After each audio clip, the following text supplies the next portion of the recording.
Welcome, everybody. We have a very, very special guest today. So you can see like a little bit here that I've done the tablescape in her honor. And I'm wearing all kinds of gold because we have our little red carpet and gold treatment and all of that. And that's because our special guest today is Maryann De Leo. And she is a director and an Academy Award winning filmmaker. Hi, Maryann. Hi, Leanne. Hi, Good to welcome, welcome. thank Yes. you for doing this. You're wonderful. I so Oh, appreciate. oh, she's so sweet. So when y'all stay till the end of this, I'm going to reveal why this is an even more um, special and important conversation for me. But for right now, I'm going to read an overview of Maryann's bio, and it is quite extensive. And even someone who will say, I know her, I was, as I said, uh, I just fell down. I was like so surprising to see how many awards she has. So I've already said she is a documentary filmmaker. She's got numerous awards, of course, including 2 Emmys. Go figure with that. An Alfred I. DuPont Columbia University Award, a Cable Ace Award, and Maryann's work has premiered at the Academy American Museum of the Moving Image and has been shown at the Museum of Modern Art in New York. She won an Academy Award for her work on the documentary Chernobyl Heart. I have seen it several times, and you all can watch it also. You find it's to me ever more important in a world where truths are fungible. Like people say, what are facts, what are truth? But here, her film revealed the devastating effects of radiation on the children and the elderly after the 1986 nuclear accident at Chernobyl. The film garnered international attention, and that's when she won her Academy Award for the Best Documentary Short. I can remember just jumping on the bed and screaming like how exciting it was, that you won. So I asked her to put that little gold man right up there so we can all see it. What an honor. And honestly, I didn't know that you'd done so much reporting for the Today Show from places as disparate as Vietnam, Cambodia, El Salvador, my favorite, Cuba, Guatemala, and the former Soviet Union, China. Oh my gosh, it goes on. Your passport has quite the stamps on it. And then you won a second Emmy for a series that you did for the Today Show with American Survival. And that was another Emmy nomination. Did a lot of work with HBO, 1 Year in the Life of Crime, Rape, Crisis from the Heartland, and that garnered Maryann a National Cable Ace Award. So this is just incredible in one life. Plus, she's an author. She's written books, and I've had the privilege to write in preface for one of the books. But she brings such creative talent, sensitivity, and compassion to her work. So today we're going to talk a little bit about that, and then also make an announcement today. So she has a new business that we're really keen on sharing with everybody. So she's going to use her talent in a very special way. So at a fairly young age, you achieved all of this. So if you can share with us a little bit, Maryann, what was your motivation? I mean, when we were talking about doing this show, and I know I bugged you so often to come on, but today people have their iPhones and their cameras, and it's quite portable. But what prompted you to go to do Chernobyl Heart and with that big bulky camera that went with it? What prompted me about Chernobyl Heart was two signs I got from the universe.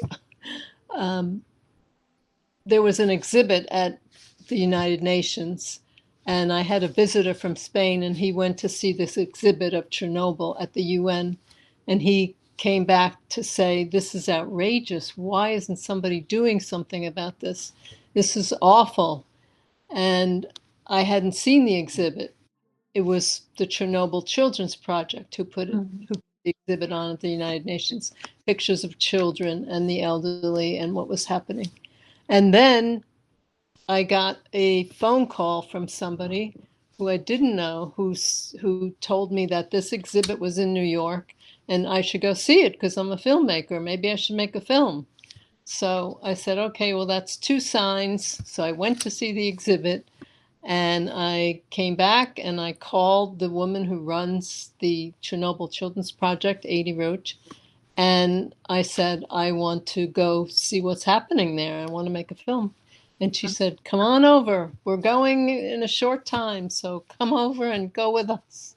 Wow. And that started. I often say ideas have agency. And when this show started 7 years ago, when I started doing it, you know, during COVID, it was, because we had that lack of networking and so on, I say ideas have agency. But here you're manifesting why that's so important. One thing leads to the next. So, the networking, how it all started. Um, were you scared? I mean, it was dangerous to go there, not only for No, the pilot, no? probably very dumb because I didn't realize the danger of having Mm. radiation in your body. And I did get some radiation in my body, but I still didn't think much of it. Yeah. Um, I can hear the I don't know if it's called the Geiger counter, but seeing it in the film. And it was yeah, exciting, I have to say, when it was premiered at the UN, we all went to see it, and what a dramatic moment that was. But I remember, right? Wasn't it like a Geiger counter, like click, click, yeah, click, like yeah, yeah. you could hear it. Um, Not to dwell on this too much, but I'm just thinking, today when they're talking about not renewing and that the nuclear, proliferation treaty has been suspended and so on. Do you have any thoughts about that? Or, I know you've spoken in Japan to, citizens there about the effects of, nuclear power. So what do you think about all of Don't this? think we should be using nuclear power. I know people have changed their mind about it. They say it's safe now, but we still have the waste, and we don't know what we can do with it. There's nowhere to put it that's really safe. And yeah, I haven't changed my mind. I'm still not for nuclear power. I Oh, think good, there I are support that. things to do. Good. I remember you saying that the Knowledge about what's happening with nuclear power today. yeah, yeah. I do remember you saying that the next Chernobyl will be Chernobyl, that it was still, the sarcophagus was just dripping, it's It was falling apart, but they've built a new one. But then with the war with Ukraine and exactly. Russia, it's Yeah, very different. very different. Yeah. So, after you win the Academy Award, a lot of people might sit on their laurels a little bit, but then you did all these other award-winning films and so on. So what fuels that curiosity? What channels you to continue to explore? I want to see the world. I love people. I want to see what's happening in other places. I don't want to just read about it, but I want to go there. I want to Mhm. know. I want to see with my own eyes. Um, I want to tell stories. I love But that. That's but I excellent. will say I probably have been sitting on my laurels a little too much. No, I call it gravitas. You have the gravitas. And if folks want to see behind Maryann is the poster from the film. You can also look it up on YouTube and on her bio online. But there's also, she can point to that camera. I mean, for me, having worked at Sony, I know what size these big bulky cameras were. So for a young smallish woman like Maryann to be able to carry this camera. Did you carry it all by yourself or did you have, Yes, and I lost height because of this camera. oh, geez, I I can't, could it's unbelievable. All right, you're going to pick it up here so you can see. Oh no, my God, it looks like, like a weapon or something. Can you imagine carrying that around into all of this? Oh, thank you for sharing that. That is unbelievable. Talk about feel lifting. hard for me to hold it. I No don't know how. kidding. I don't know how either. It was probably your enthusiasm and your will to be able to do it, to, lift weights and so on. How much does it weigh? 25 pounds with the battery. Well, and how much does Oscar weigh? 8 pounds. 8 pounds. Yeah. That's excellent. I switched cameras several years ago, and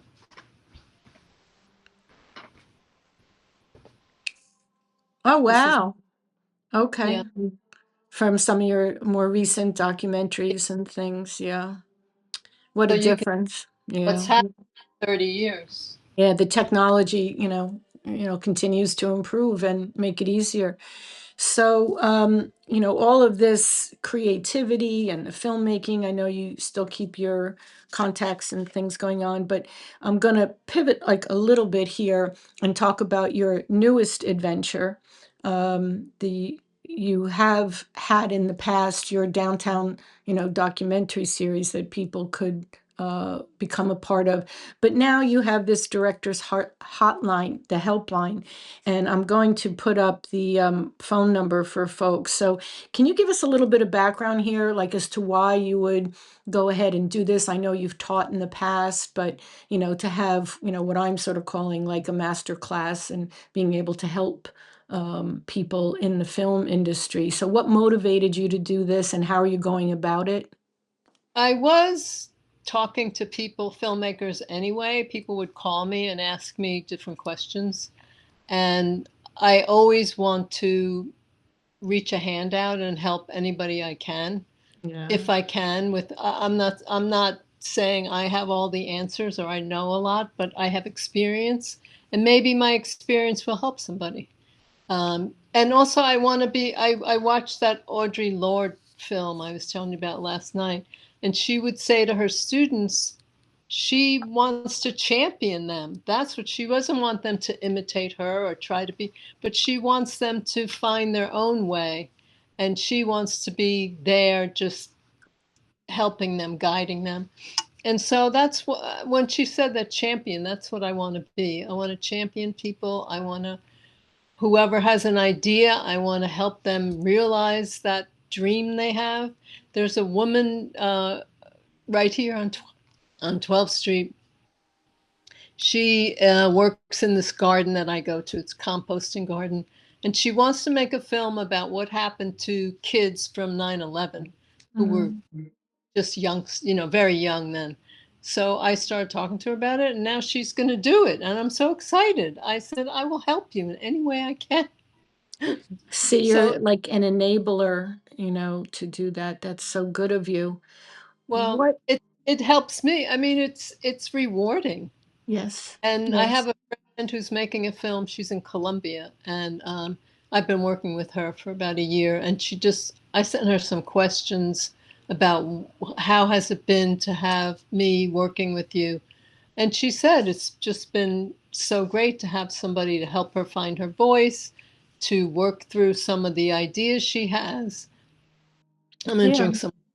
yeah, really. I mean, I was going to ask, in general, I mean, how did you become a filmmaker? You didn't go to school, did you? Or how did you come to know this craft, this art? Yeah. I had a moment when I was watching a documentary. Um, and at the end of the documentary, my mother and I are watching it together. I said, "This is what I want to do." And I looked up the community center where the filmmakers worked or started. They founded the center. And I had my mother drive me to the bus stop in Pearl River, New York. And I took the bus to their center and I said, here I am. I have no skills. I don't know anything about video, but I will volunteer. I will be your intern. Mm. And that's how it started. And I loved it. It was the best thing I've ever done. Mm. Too often, I've been told that young people, maybe not career changers, and I'll ask you about this in a follow up, but that they want like the instant, especially in the world of social media, they want to be recognized immediately and get all the acclaim and so on. And, like as an aside, like I said, I know you, but, you're so humble that I didn't know you had all of these other, awards and things. So, do you subscribe? I mean, I know, as the French say, d'un certain âge, people of a certain age will say, you really have to, pay your dues. You really have to be in there. Or is that not true? I think everyone's different. Mm. And it's what you believe. I believed that. So I was willing to sweep the floor at this place or teach their classes or carry around a 50-pound sound recorder, whatever it took. I felt like I have to pay my dues. But lots of people make a film and it's great and they don't Yeah. know anything about film. Sometimes those are the best filmmakers and they don't pay their dues. Mm. So I think it really depends on the person. And like I said, your beliefs. Yeah. But then the way you told the story, like how did you learn to map that out? I mean, I'm a writer and, I'm writing a novel now and, every day I'm writing myself, but I'm also learning from others. And it's such a craft to it. So for filmmaking, how did you learn to tell a story that way? Well, I had a good teacher. I don't think he knew he was my teacher, but John Alpert is the founder of Downtown Community TV Center, along with his wife, Keiko Suno. And I worked a lot with him, and we made films together. Mm. And I worked with Keiko Suno on her film. And just watching him work and learning from him things to do. I still remember filming at a church, and it was the Bread and Puppet Theater performing there, and so all these huge puppets were going down the center aisle, and I was filming, and he said to me, "Be one of them," Wow. and it just struck me to get in there and show from the perspective of the puppets what Mm. it looks like and be one of them. And so I told him that years later. He doesn't remember saying that, but it is little things like that that just Yes. show me how to tell a story, how to get close to the action, how to show a Mm. perspective that maybe nobody else has shown. Yeah. So That's I credit interesting. a Yeah. lot what I learned. Yeah, so you're receptive to it.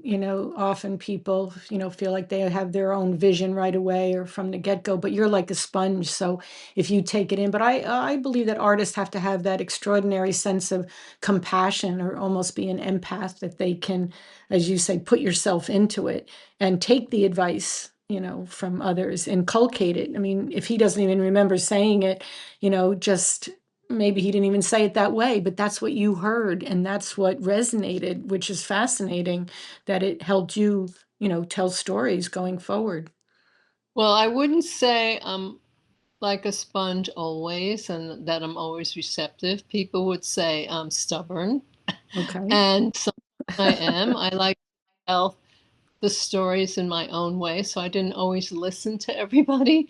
But you learn from trial and error. You learn what's good, what the audience likes, what tells the story in the best way. And you learn from all your mistakes, Yeah. all your failures teach you. Yeah. And we shouldn't be afraid of failing. We should just keep doing things and I doing agree. things. The last film I made, it was with my brother. Well, it didn't even get finished, but I don't regret doing that. It was a great learning experience. I met great people, and I cherish the experience of doing it with my brother. It was wonderful. Yeah, that's a whole story in itself too. And I've heard, read about, other famous filmmakers from Hollywood, and they'll say the same, similar to what, they sort of echo what you're saying, is that maybe those stories come back again or in a different way. And it takes so long. I think that's one of the other things about filmmaking. It takes so much time. And even though you're independent, but there's all that network, right? Like to get your film approved and funded and all that. That's what scares people. Yeah, well, I was lucky because I worked with John, we worked for HBO, and then I started making films on my own. And Sheila Nevins was very supportive, and she gave me great opportunities to make films. Yeah, that's So wonderful. with her, I wasn't on my own raising money. She was saying, "Go make the film. Here's the money." I love that little pot at the end of the rainbow. But I often chastise women. They'll say I was lucky, but I say no, you were um, you were prepared for, that old saying, luck favors the prepared, but you had, again, those, you were open to it and you sought it out. And I think when the ideas have agency, they do find, the Sheilas or the, your Yeah. teachers, the When Johns of the I room. when I was going to make Chernobyl Heart, I had a meeting with Sheila and she wanted to know what film I wanted to make next. And I had maybe 15 ideas written down. I read her all the ideas and she said, no, no, no, no, no. And then I felt deflated. So I said, well, I have one more idea, but I don't think you're going to like it. And she said, what is it? And I said, it's Chernobyl. And she said, oh, whatever happened over there? Yeah, go over there and make a film. uh, you know, And that was it.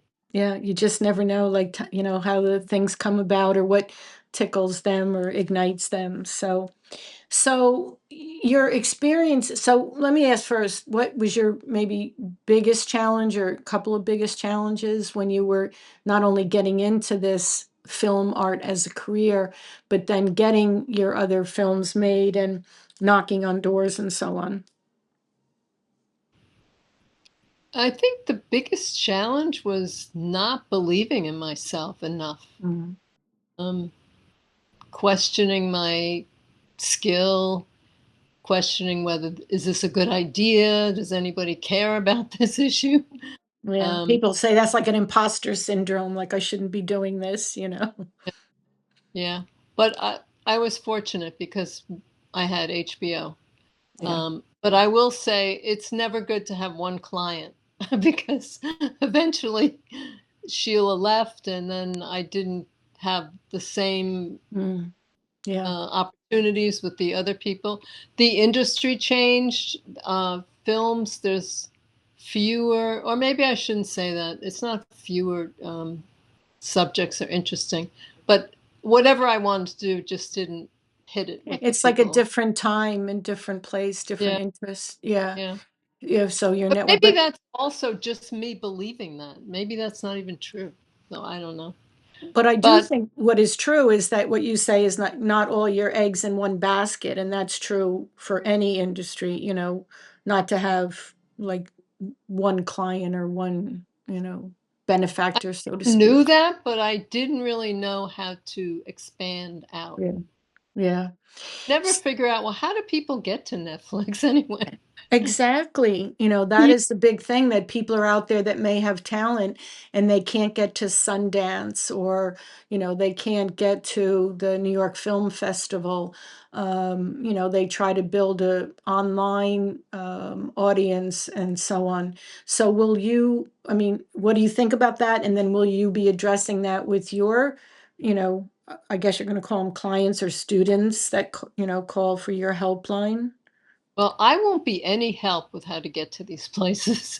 I can help people tell the story and cheer them on and champion them and Hmm. support them, give Yeah. them that push to never give up, to have perseverance and grit Mm. and passion and love for their film. But I'm too long out of the industry. I don't know For anything the about. everyday, yeah, yeah, I understand what you say, yeah. So when the people call, what would be a typical, like, I know you have clients now, even though here we're like formally introducing it to our audiences, but when you get the call, what's a typical like screening, or how will you do There's take on everybody, or? Yeah, I would take anybody. There's a person I've been talking to. He is not a filmmaker, and his neighbor is let me see if I got this right. A luthier. Is that the word to make stringed instruments? I don't know that, but I'm gonna find out. I want to learn about that.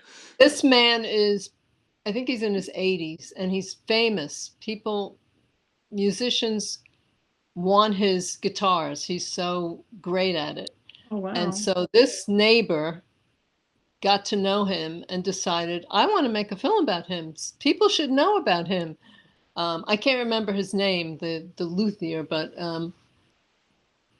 so he's making a film, and first he was very hesitant. I don't know what I'm doing. I don't know, but he's learning.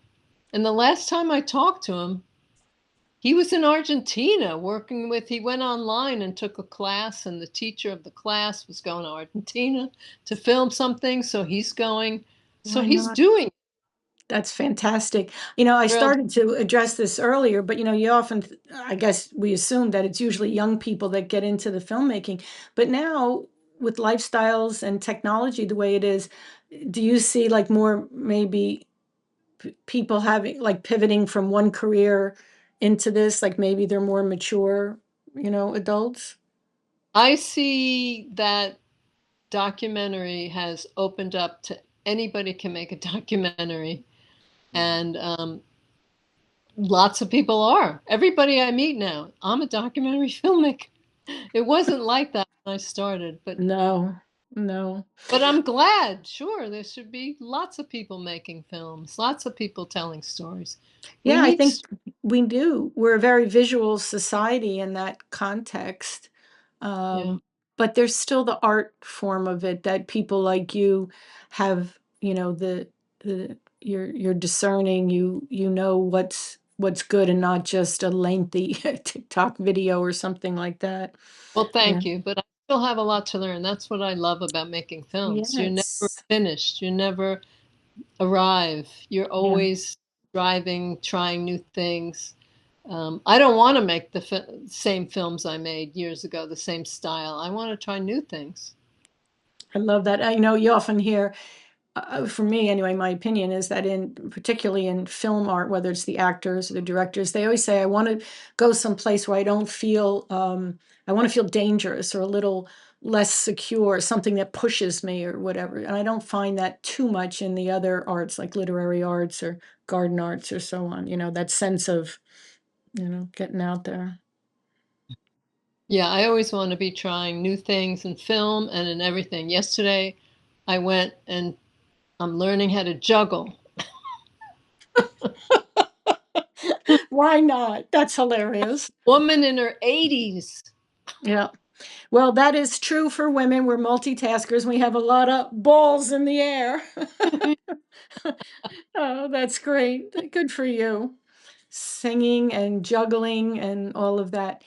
So, if someone is watching and they're a young girl, and they say, or they have a daughter, granddaughter, whatever, and they, love using their phone and taking videos and things, but as they grow older, they think maybe I could be a filmmaker. What advice would you give them? Do it. Do it. Just start filming. That's what I told Mitch, the man who's filming the guitar maker. He said, how should I start? I said, just start filming him as much as you can. Yeah. And then what about like, when to edit or you're going to tell them things like that with the helpline or more just encouragement? Yeah, I would be happy to look at their footage, to make suggestions, to go over it with them, to suggest other things they might film. With Mitch, there were things he would call me and say, should I film this? Is happening? Should I film it? And I would say, yeah, film it. Go And ahead. he would do it. Do it.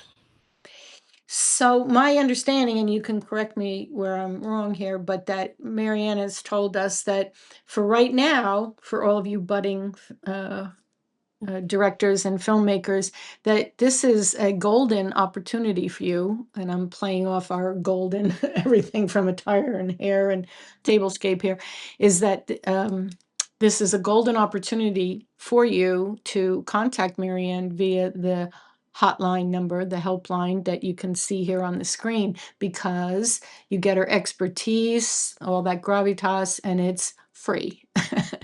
So maybe in the future there will be the charge for, the class. But right now you can take her up on her golden opportunity. Do I have that right? Yes, I'm very happy to make it a free service. I Wow. want to extend it to everybody and anybody. Just Yeah. call me up. That's fantastic. So go for that for all of you, screenwriters and would-be filmmakers and directors. It's just a wonderful opportunity. So I say, congratulations to you. I've been sipping away my, Oscar champagne here with Congratulations you. So, you yeah. for making ladies. Oh, tell us about this glass. I am so swooning over this glass. My glass? Mm-hmm. Can't make it. When I was making Chernobyl, I spent a lot of time in Belarus, and they had this. Mm-hmm. So I bought some crystal from the Belarusians, and I never use it. So I thought, well, Oh today's the day. no. Yeah, today's the day. We're celebrating for sure.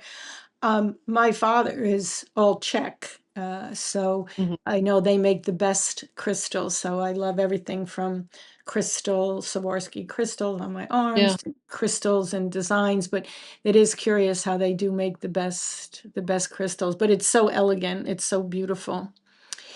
So pivoting back to your filmmaking and so on, are you thinking of making a documentary now? Is there something brewing in your mind that we might look forward to? I sent an email to HBO that when Jimmy Lai, the man from Hong Kong, who was Mm, mm. that Yeah, a dissident. I Yeah. wanted a film about that. I wanted to What a on great idea. and just, but I didn't hear from her. I'm not surprised. I mean, somebody But you, Chinese film. yeah, but you will, I'm sure you'll hear back, but that is a great idea. I love your sense of curiosity, that goes with it too.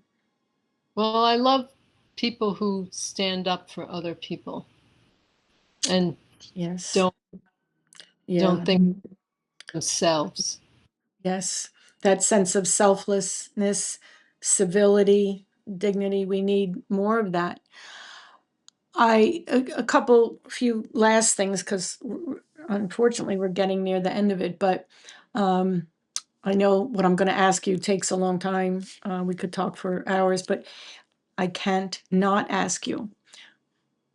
In an era of AI, how do you think this will affect going forward in truth telling, which documentaries are so respected for?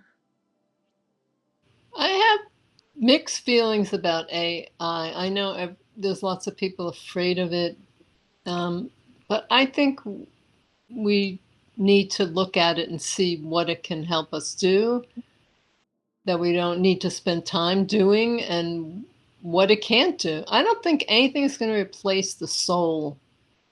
And at the heart of artists and filmmakers and painters and writers, there's a soul telling the story. It's not formulaic. So I, I don't know if that means anything what I said, but um, well, to I me, think it does. Yeah. we have to see. Yeah. I think that is very true. It's that they're still not soulful creatures. I know Hollywood especially is all a flutter, about this and how it's going to change. But I think with people like you that have a benchmark or a high standard, and we continue to educate people about what quality is, what quality filmmaking, quality documentaries, so that they'll appreciate it and not, dumb it down and not be able to be discerning about it, will safeguard us against that. That's my take on it. Yeah. Yeah, yeah, Well, I hope we're right. I hope we're yeah, right. yeah. Me too. Yeah. So two other questions I have. I always ask everyone is, do you have a favorite drink or cocktail? Well, I'm not a drinker, but I will tell you, whenever I travel and I'm working on a film, I drink whatever the drink is in that country. If I'm in Cuba, I drink mojitos. If I'm in Um, Russia, I drink vodka. If I'm in um, Ireland, I drink Guinness. oh, what does Bill call that? Bill, my here he's my he calls it vitamin G. My Marty Scorsese here doing the camera work here. Vitamin G for Guinness, which is Yeah. true. I Oh, love it's the that. I love that you drink with the country where you're in or the culture that you're in, cultural drinking. I had great, I wasn't working, but I was on a trip to France. I was in Bordeaux, so I drank a lot of Bordeaux wine. It was great. That is fantastic. Maybe you just go and even if you're not filming, you can just say I'm Yeah, filming and then go for the. I yeah. love it. You should go to the Champagne region of, I toast you and your work. Um, Mm. and I think that's great. All right. So, do you have a favorite foundation or charity or things that you highlight? I don't, but I'm coming up with a list of places I want to send some money to. I read about a man who builds bookcases for to put books in so he can bring the bookcases to prisons. Mm. So I can't remember the name of the organization, but I like to send him some money. And I also just read about a woman who started Peace in Schools. So she teaches mindfulness to students. Oh, that's great. Her Yeah. name is Caverly Morgan. Haverly Morgan. So So, I would like to donate to Peace in Schools. It's in Oregon, so that's pretty what we'll sure. do, with the napkin things. So I guess my sort of last question is rather broad, but what inspires you and how do you hope to inspire your students or callers? People inspire me, human beings. Um, they inspire me every day. Mhm. That's There's so much beautiful. good in the world, and all we hear about is all the terrible things that are happening. And there are people doing such wonderful things for other people. Yeah, yeah. I just finished right before we came on. I was a little bit late, but writing a blog post about our recent Metro Hort group, the horticulturist of the tri-state area. And one of the panel discussions was all of these, well, most of them happen to be women, but doing this, unsung heroes work of, like you say, working in community gardens and working to, help green up our urban areas and get kids to have a career and like you never hear about these people, but they're out there slugging it out every day and doing the hard work of love and building community. It humbles you. Yes, and I'll just mention this quickly, but I'm starting to write an encyclopedia with my friend Irene. It's called Irene and Maryann's Encyclopedia of Women We've Forgotten, but We Should Remember. I love it. I That's love the it. title. Came up with a lot of titles, but um, and I'm finding incredible women doing amazing that have never been talked about, never I been. know. I know. And all this erasure is only going to add to it. So we need your voice and, people like you to be able to showcase this and inspire others. Yeah. So I hate to say goodbye for Oh, this. thank Yes, you, Ian. You're so wonderful for doing this for me. you are I so wonderful. I love you so much. And here's love, the big reveal to everybody and why I've tried and tried for so long to get Maryann to come on because she is my very talented cousin. yay! So, yay. So, I, And I've been told we're second cousins. yes, 100% that is true. So, our mothers are first cousins, and we share the same great grandparents. Here's to our mothers, incredible women. Cheers to Dottie and Virginia. Yes, you're here. Here, here. And so I am just so honored that you came on. I'm so honored that you shared your wisdom and your little, our little replica of your Oscar. I mean, it's just incredible, incredible talent. And I wish you all the success with your director's Thank you. helpline. And I encourage all of you that listening and to network and share, with those that are interested in pursuing this. Maybe they start off as a hobby, but then they turn it into, a career. So, cheers. Thank you. That's wonderful that you said that. Thank you so much. I appreciate you so much and I love you so much. Oh, God bless. God bless you. Thank you, Bill. You're welcome, honey. Here's Maryann on LinkedIn if you need to find her. You already have her hotline number, right? And I thank you. Thank Bye-bye. you.